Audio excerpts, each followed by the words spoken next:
I'm going to continue. Sunlight shone through the windows as you sat in your living room. Your home phone pressed to your ear. Cove was on the other end.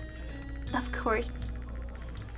It's been shaping up to be an ordinary day like any other until Cove had called unexpectedly. He sounded unusually nervous, greeting you. You listened silently as he kept talking, his words stilted. So, I was just wondering, do you want to come over to my house for dinner tonight? The question came out strangely, almost like he'd rehearsed it a few times beforehand. Your eyes widened a little. You hadn't expected this to be the reason behind the call. Yeah, I'll go. It was... Oh. It seemed that Ko still had more to say, and you just interrupted him. Oops. Cool. Well... He stumbled for a bit, trying to gather his thoughts again. My mom and dad, they really want you to be there if your parents don't have a problem with it. They asked me to ask you. You took a moment to think. Dinner at home would be quiet and uneventful today. If you really wanted to, you could go to Cove's instead. Cove spoke up again, breaking your thought train. His voice was softer than before. Also, I want you to be there too. Can you come over, I mean? Yeah, I can come. I'll have to ask my moms and get back to you. No, I can't make it. Why am I the only one invited, or did you mean the whole family?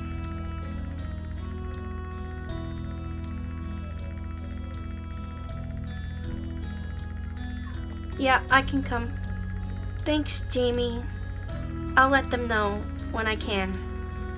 He sounded noticeably relieved by your response. Was you coming over for dinner today? That serious?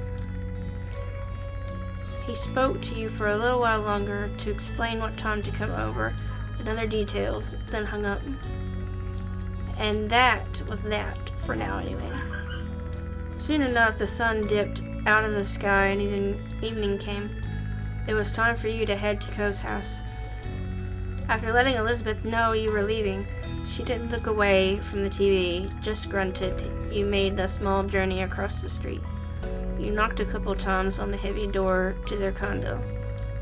As you waited for an answer, you found yourself contemplating being a guest while both of Co's parents were there. It was exciting.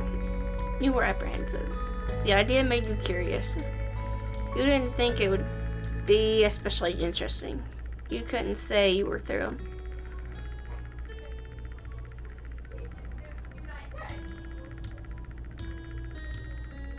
It was exciting.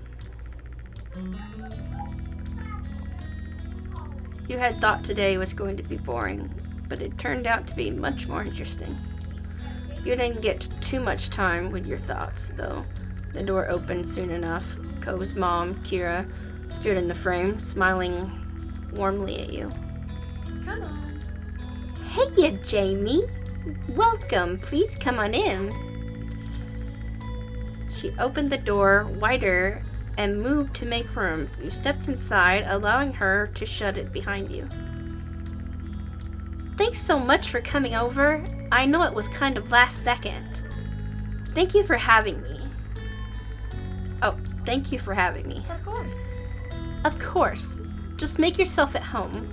It's not my home, but I've been given permission to say that. Hey, Jamie. Welcome to our humble abode. You jerked your head towards the sound of Mr. Holden's voice. He waved at you briefly from the kitchen, with his back turned and a large spoon in hand. Hope you're hungry, because I'm whipping up a lot of tasty stuff. True to his word, you heard something sizzling on the stove. You closed your eyes and inhaled. It smelled spicy and savory. With Mr. Holden busy and Cove nowhere to be seen, it was just you and Kira. She gave you a wry smile. He sure is. While I've been barred from cooking the entire time, I'm staying here. Can you believe that? She nudged you with an elbow. Mr. Holden scoffed good-naturedly, then spoke from over his shoulder. You're on vacation, Kira. You need to accept that already. She yelled back, amusement obvious on her face and in her tone. People still cook when they're on vacation. Everyone's gotta eat. It's not like I'm some celebrity who can go out for every meal or hire a private chef. Sorry. Well, in this house, you're a VIP. Kira smiled and shook her head quietly. Then she turned to face you once more. Wow. Sorry about that, Jamie. Here I was, trying to strike up a conversation with you, and Cliff just had to butt in. I don't butt in. She eyed him, chuckling in disbelief. He wasn't exactly disproving her point with that. Kira leaned over to whisper to you. It's okay. He likes to be included. But since Clifford insisted on cooking all by himself, he'll have to wait. The two of us can chat. Her next question continued to be said in a hushed tone, just to be safe. So, how are you doing? I'm doing good. I'm good. Things are okay. I'm not really sure. We didn't reply to her question.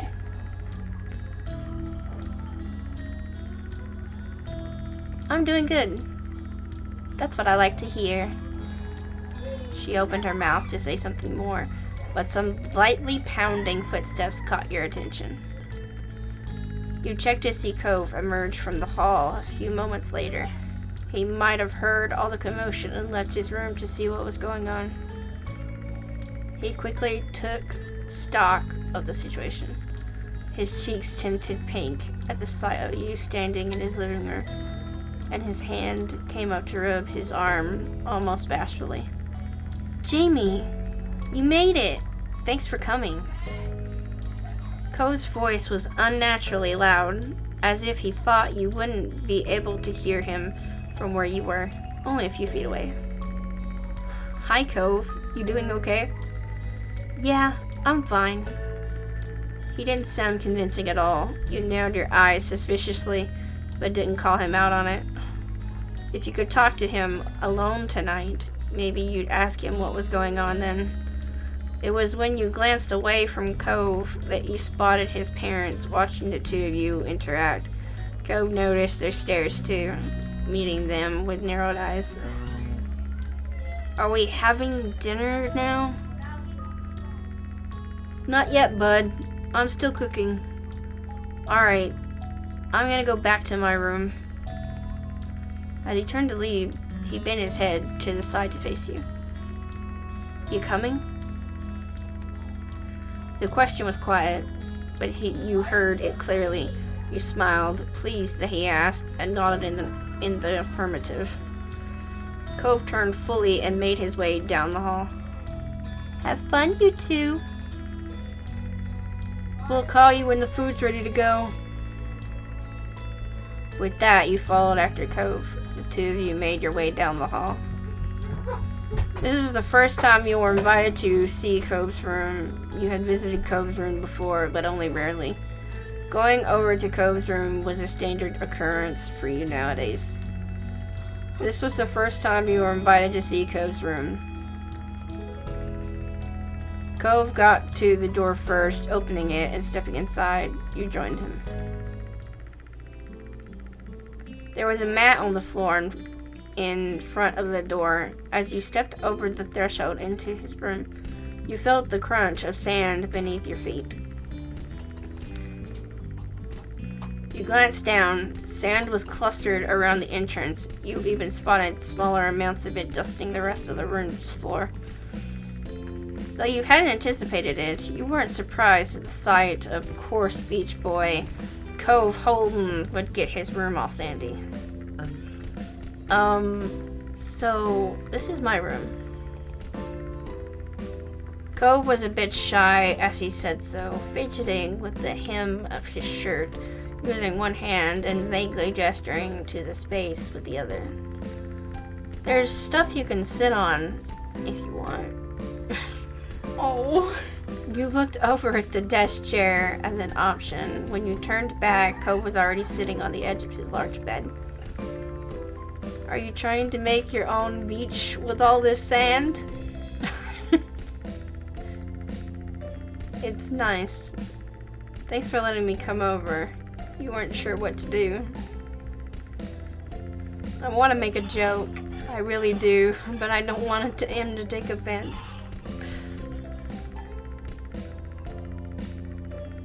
Thanks for letting me come over. I should be the one thanking you. You furrowed your brows at his shifty reaction to everything, but you could tell he wasn't in the mood to talk about it right now. You didn't sit anywhere. You sat down on the chair. You sat next to Cove on his bed. As soon as you sat next to him, Cove grew tense. His back went stiff, and he ducked his head away. He tried to hide a trembling smile. Oh my god. Oh my god. He said it under his breath as if he didn't want you to hear. You obviously did, and easily, since you were right beside him. You were nervous about that. You smiled comfortingly, and you chuckled over it. You felt very charmed by his reaction. You smiled comfortingly at him. He raised his eyebrows. You both kept noticing the other's every move. You only shrugged back. It's nothing. Don't worry about it. You're like an open book, you know that? You're such a sweet guy, Cove. You're adorable.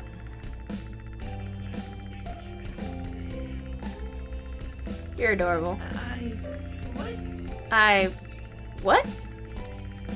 Clearly, he hadn't expected the compliment. Somehow, his flush grew worse, spreading all the way down his neck. He fumbled for words. He gripped the blanket underneath him and searched for something more to say. Did you see my fish? I've got some in a tank right there.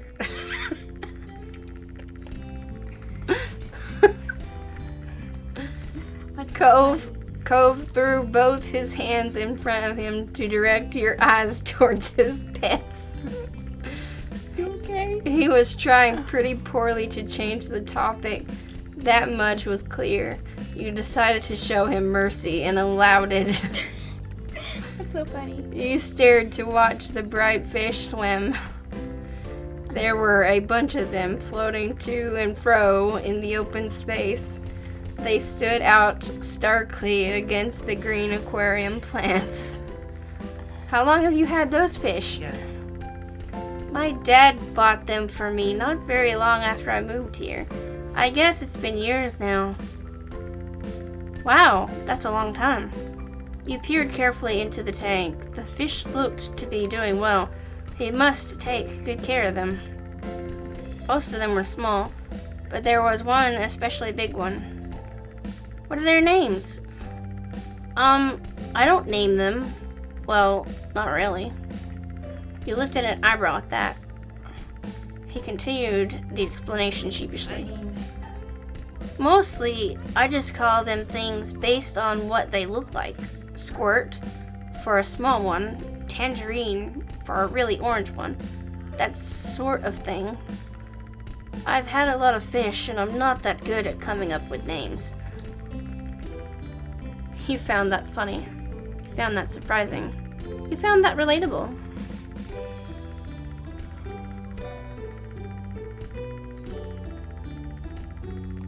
You found that funny. Who knew that was a weakness of his? It was an entertaining revelation. Oh, a couple of them have other types of names. He pointed to a small orangish redfish. It was minding its own business away from the others. My dad named her Dreamcatcher. And that other one's Mark. Mom came up with that one. Cove smiled to himself, his eyes reflecting the glow from the tank. You let other people name your fish? It's nice. Yeah, it's nice. He then turned to you, tilting his head to the side. There was a considering look on his face. Do you want to name one?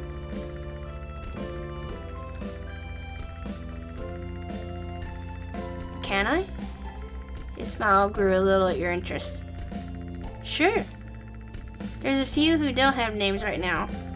The newer ones, you can pick which you want to name. He pointed each of the recent acquisitions out to you. The first was the smallest fish in the tank. It was completely orange and zipped all over the place, running laps around the others. The second was slightly bigger and red. Its tail was dotted with black spots, which almost resembled freckles. The last fish was the biggest one. Its multicolored scales rippled under the bright light of the tank as it slowly made its way across the vast expanse. You went with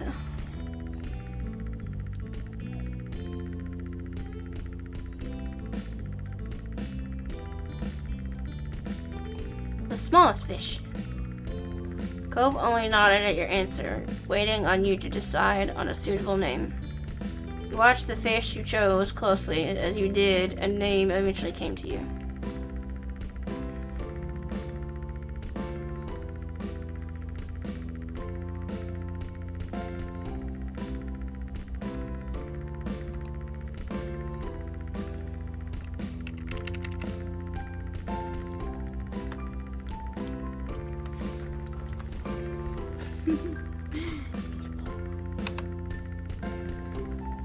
Alright, it's Flash.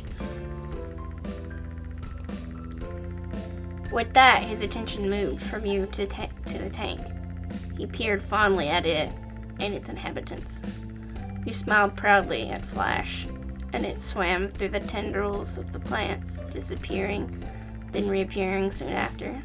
You noticed then the Cove was sitting closer to you than he was before.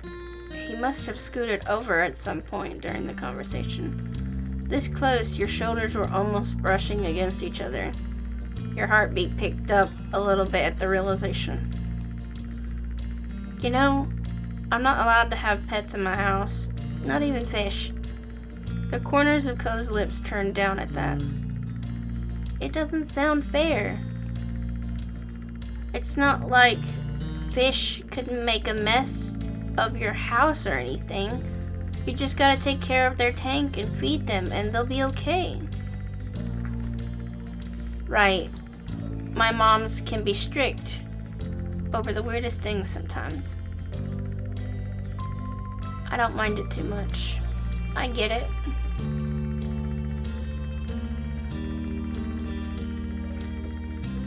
They don't wanna worry about more lives than the two they're already raising. That's what they say about it. I never thought about it like that before.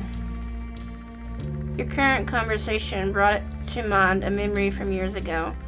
You launched into it without any warning, earning you a brief, confused look from Cove. One time, Elizabeth, came back from playing at the beach and just shut herself in her room. She only came down for food and then she ran back upstairs straight after. It was kinda weird.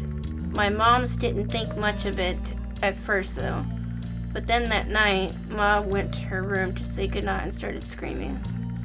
Mom and I ran over to see what happened. Lizzie had this huge lizard in her arms. Cope's eyebrows rose at that, and he leaned forward in interest. A lizard? Where'd that come from?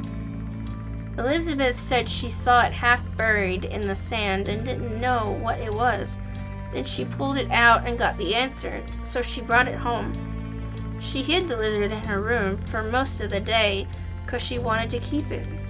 Mom and Mom were not happy. They worried about putting it out during night, but she was going to have to let it go in the morning. Lizzie was really upset. She did bring it back to the beach eventually, but she wouldn't talk to anyone for days. When she did get over it, it was almost like it never happened. You laugh, thinking back to that time. Elizabeth had always been stubborn, but when she was younger, she forgot grudges quickly. Now it wasn't so easy. Cove had been quiet for most of the story, apart from the reveal of the lizard. He had a thoughtful look on his face. I can't even imagine what it'd be like to have a sibling. You gave serious thought to his statement before you told him. It's fun. There are ups and downs. You're lucky to be an only child. It's a nice idea in general, but my sister is Elizabeth. I don't know how to explain what it's like. There are ups and downs. Really, there are. It's fun to have her there when she wants to be there, but now Elizabeth barely feels like hanging out with me. Cove pursed his lips at the words, considering them quietly for a while. Cool. That's interesting. I think your family's cool. He didn't have much else to say, though while on the topic of your family, you considered your relationship with your moms too. They were absolutely the best. You got along with your moms. You thought your moms were okay. You found your moms to be difficult to deal with. They were absolutely the best. They were absolutely the best. You couldn't even consider having another opinion. You couldn't have better parents. Well, say what you want about them, but at least your moms had never tried to pay someone to be your friend. The thought prompted you to look over at Cove. He probably still didn't know what that happened. You doubted that Mr. Holden mentioned it, and you never had. You wondered if you should tell him. It was a long time ago, but you were keeping a secret from Cove.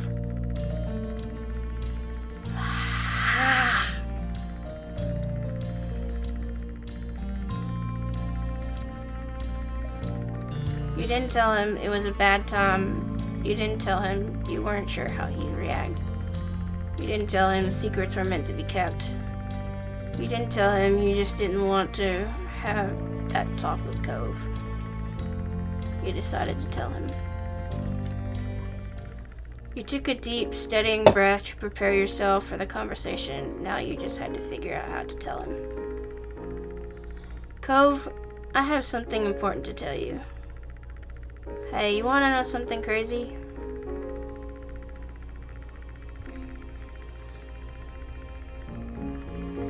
Cove, I have something important to tell you. Cove's head cocked to the side at your serious tone. He turned to give you his full attention. What is it? He stared into his bright ocean eyes. You told him the truth. This happened back when you moved here. It was the first time I met your dad. There's not really any other way to say it, so he offered me $20 to be friends with you. Cove sat still, uncharacteristically. There was an unreadable expression on his face. His eyes seemed to look through you, and you didn't know what to do next. Then, without saying a word, Cove stood up from his bed in a single motion, and he just bolted right out of the room. For a moment, you didn't move a muscle. You were in shock. This was... Your senses quickly came back. You shot out in the hall after him. Cove! There was no response to your call. You could see Cove down the way. He had already sprinted back to the living room. His arms were stalked at his sides with hands tightly balled into fists. He might not have been facing you, but you didn't need to see his face to know how he felt. Cove was furious. His parents were nearly finished setting the table. They greeted him, none the wiser what was about to happen. Huh? Hey, what's up? When did you start running in the house? Are you that famished? You were able to catch up and pull and stand near Cove. The parents' words didn't even register in his ears. Their child was wholly focused on another matter. He was practically shaking. Cove took one more step forward and glared up at his father's face. You paid Jamie to be friends with me? Mr. Holden froze. He looked like a helpless deer caught in headlights. Seriously? Clifford! Are you serious? He whipped his head towards Kira, his eyes wide, and blinked rapidly. It was only one time. The admission elicited an aghast expression from his ex-wife. Mr. Holden raised his hands up to gesture defensively. It seemed like a good idea when it happened. She covered her eyes with one hand. It was clear that her patience was frayed. But she was not shocked anymore. Mr. Holden bowed his head, rubbing the back of his neck guiltily. The fact that she accepted this as something he'd do so easily seemed to be the most crushed part. Cove just stood there, fuming silently during their little aside. His eyebrows furrowed painfully and his eyes trembled.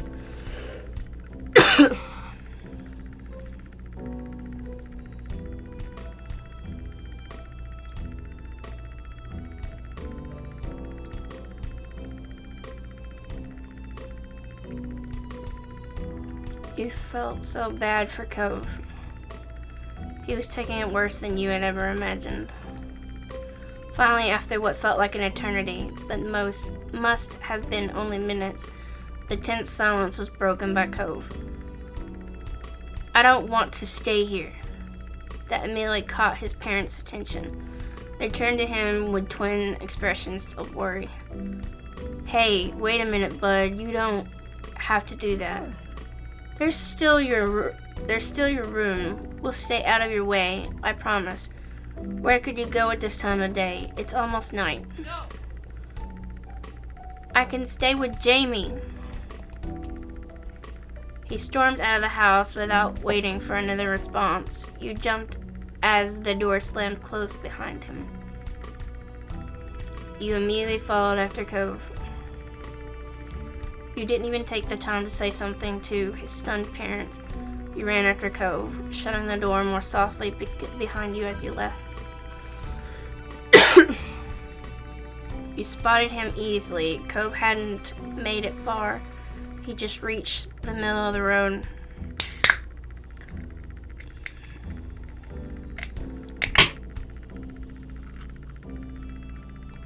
Are you okay? You might as well have said nothing. Cove didn't look back, nor did he answer you. Cove stomped forward, going across the street without hesitance, towards your house. It didn't take long to approach the front door. You left it unlocked, so he yanked it open and went inside with you. By then, night fully came. Two of you stood tensely together in the middle of your living room. The nights really hadn't gone as you imagined it would. At least Elizabeth wasn't around and your moms were out. You had no idea how you would have explained the situation to them. And you were sure Cove wouldn't have been up for that. He watched you from a distance. His expression wasn't hostile, but was not exactly welcoming either.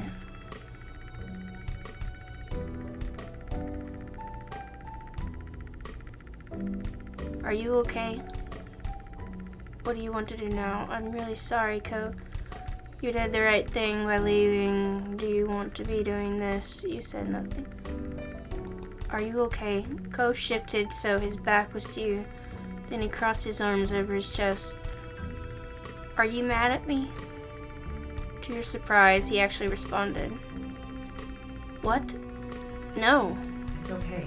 I wish I'd known before. But I guess there's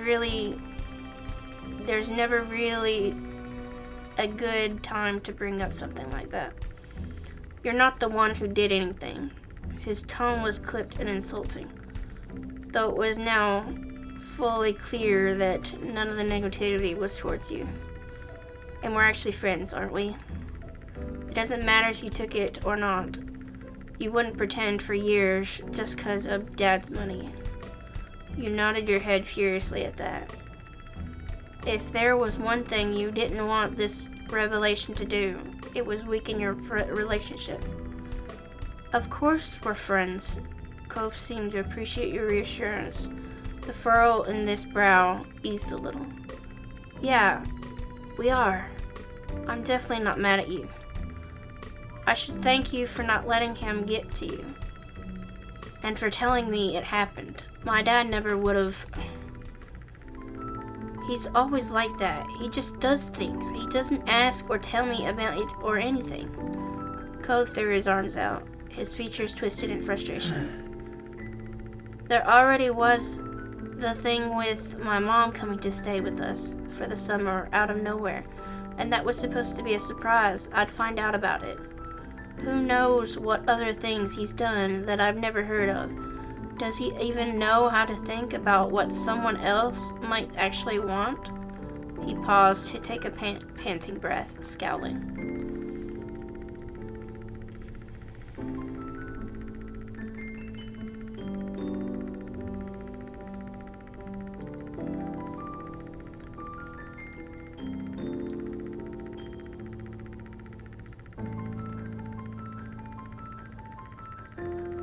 I'm sorry you had to deal with all that.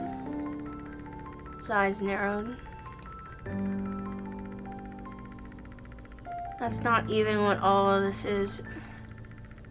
The worst part is, I know he doesn't do stuff for himself. He does things because he wants to make people happy. Cove blinked rapidly, and you noticed tears were gathering in his eyes. When he spoke again, his voice was heavy with emotion. But he just makes everything worse, and then he's really sorry, and it's like it's your fault for not being happy, that he was at least trying. And what if all his plans and always being so pushy did change things? What's things? What things? Cove finally met your gaze, his bottom lip trembling. You realized then that he was referring to you and him.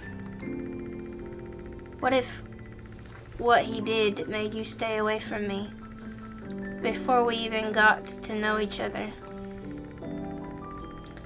His voice cracked as he forced himself to speak through the tears that began to fall in earnest. He did everything he could to say it, but the words were barely a whisper. Jamie. Jamie, you were the best thing about coming here. Cove was honestly terrified over the idea that there was a chance the two of you might not have what you do. You stepped forward and rested a hand on his shoulder. You hugged him. You smiled reassuringly. You wiped his tears.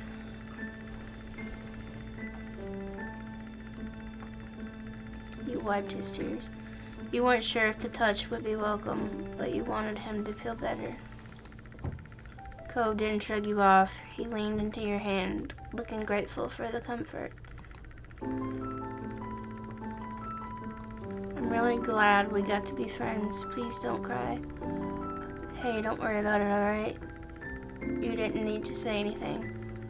I wouldn't have let anything your dad or anyone else did mess things up.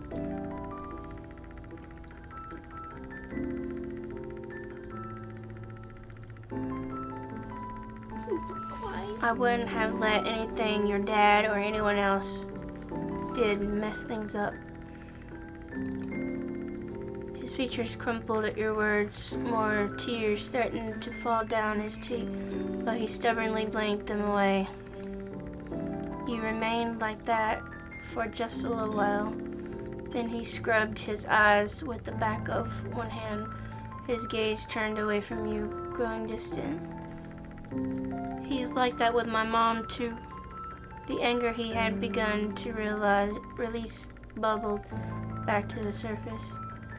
Dad wants to make people happy, but he doesn't. The words landed scathingly hard. You were certain it'd crush Mr. Holden if he heard them. You never known much about his parents' relationship, but you thought you understood it a bit better now.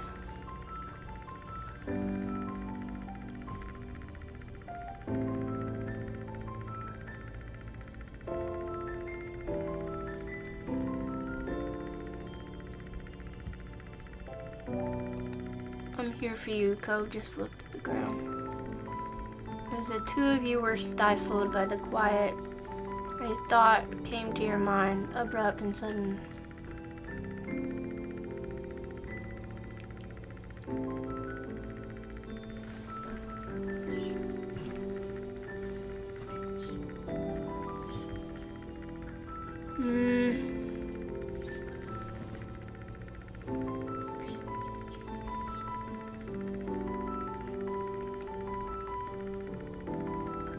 You couldn't forget earlier that night, the way Cove spoke about them, how he watched them, how he cared for them. That was something special that your dad did for you. It's been really important to you for a long time, right? He can make you happy. Cove's eyes opened a little wider, a fragile smile tugged ever so slightly at his lips.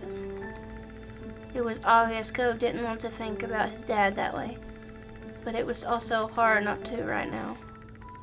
He must be conflicted over where to go from here. Your dad still needs to stop being so forceful, though. You might feel better than you do if you tried to make up with your dad. You guys really need to learn how to communicate. I'll be on your side no matter what you do about your dad. You might feel better than you do if you tried to make up with your dad.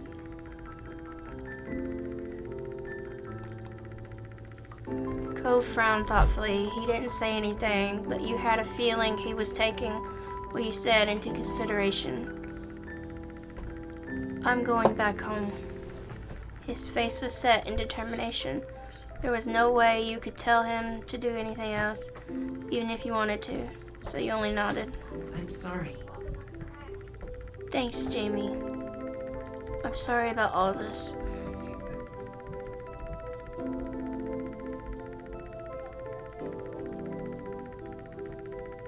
Can I come with you?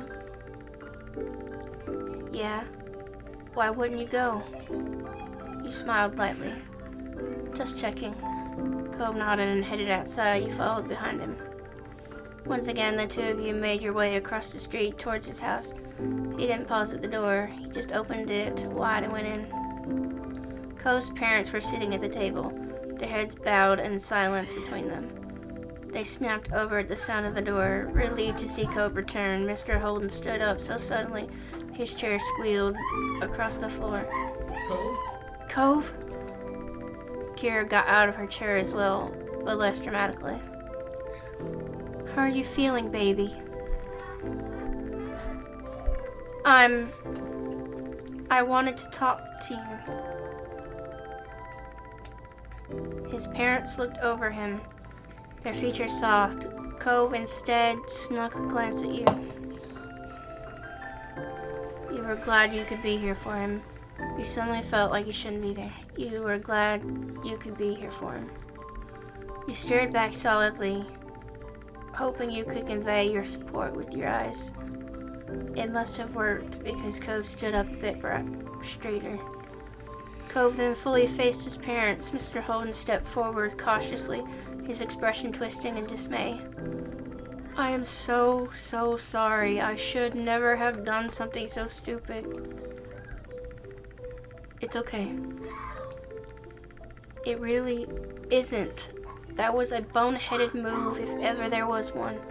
I was bribing an actual child, one I'd never even met before that day. Cove almost cracked a smile, though he quickly regained his composure. Then it isn't, but I want things to be okay anyway. I'm sorry. Cove, I'm sorry. Kira placed a hand on Mr. Holden's shoulder. Your dad doesn't believe there's something wrong with you, or that you can't make your own friends. He can explain. I know. I know why Dad did it. He wanted me to be happy, that's all. He didn't think it'd be like this. It was an accident. Kira sighed heavily. A sad smile appeared on her lips. You're very grown up, Cove. Mr. Holden brought his hands up against his forehead and began to pace around the room. He didn't seem to know what to do with himself. He turned back around to face Cove and Kira. He looked more solemn than you'd ever seen him. I'm not going to do it again. I haven't done it again.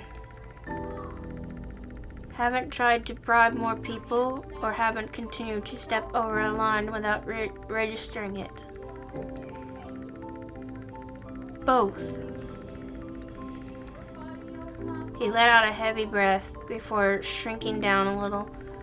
It was impressive because he was pretty tall. I'm trying. I don't know, but I don't think so. Cove's throat bobbed as he swallowed thickly. He looked like he was trying to gather all his courage. When he spoke up, his voice was small but firm. I invited Mom here. His dad's eyes widened. Cove was ready to have a talk he had put off before. You didn't ask me if I wanted things to be like this, with both of you together again for just a little while. Mr. Holden's hands slowly returned to his forehead. He was stunned, as if someone had just hit him. I did it again. I did it again, and I didn't even notice. What's wrong with me? Why can't I just do something right? At least Cove seemed relieved that he was able to say what he felt. He knew just how long he'd been holding that in. It was quiet for a long stretch. Mr. Holden had sat down in a chair, his shoulders drooped, and his head in his hands. He looked to Cove. He watched his dad and how genuinely he was struggling with what he'd been told. Cove glanced down at the ground, then looked back to his dad. I'm not angry anymore. Slowly, Mr. Holden met his son's eyes. I can try to talk to you about things and what I feel about stuff. I stopped saying that to you since everything happened. I didn't want to talk to you, but you won't have to guess if you know. Mr. Holden broke eye contact at that, shaking his head. God. My child shouldn't have to take care of me. You shouldn't have to make up for my shortcomings. Cove, I can fix things. I can still change. After having something of an outburst, Mr. Holden turned his face away and spoke more guardedly. Besides, I'm used to that already.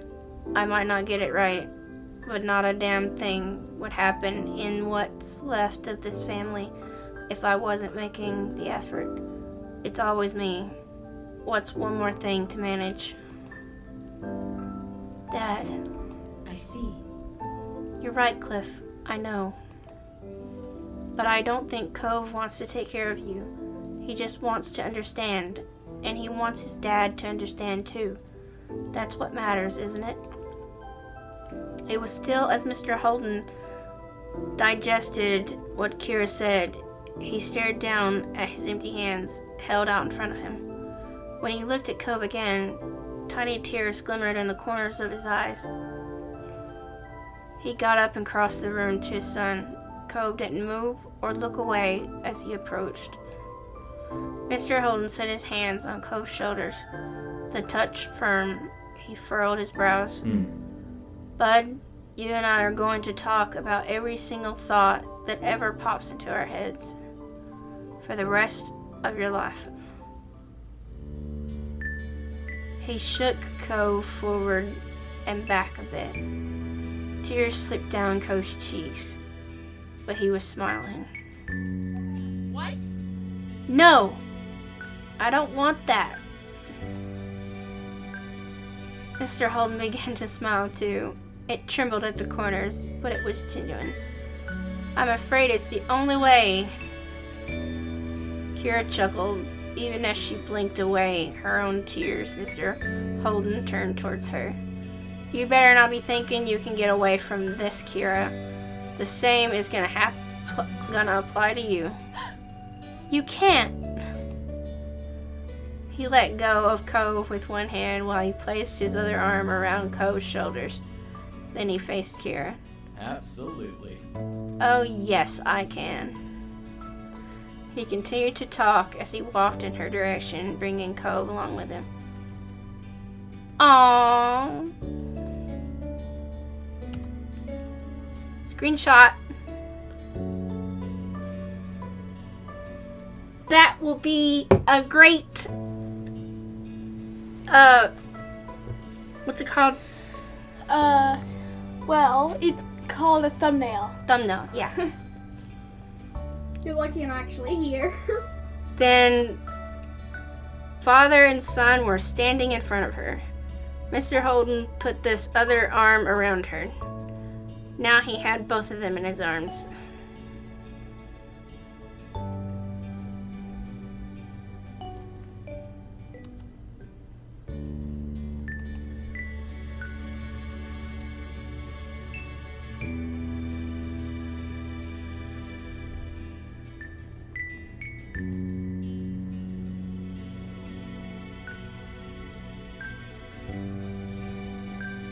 How do you take a screenshot?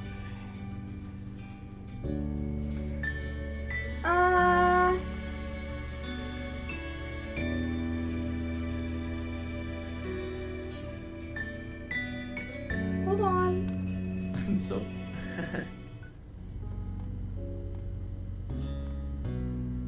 Yeah. You do it? No. Oh no. I just skipped everything else. Oh no. Are you okay? No, I'm not okay.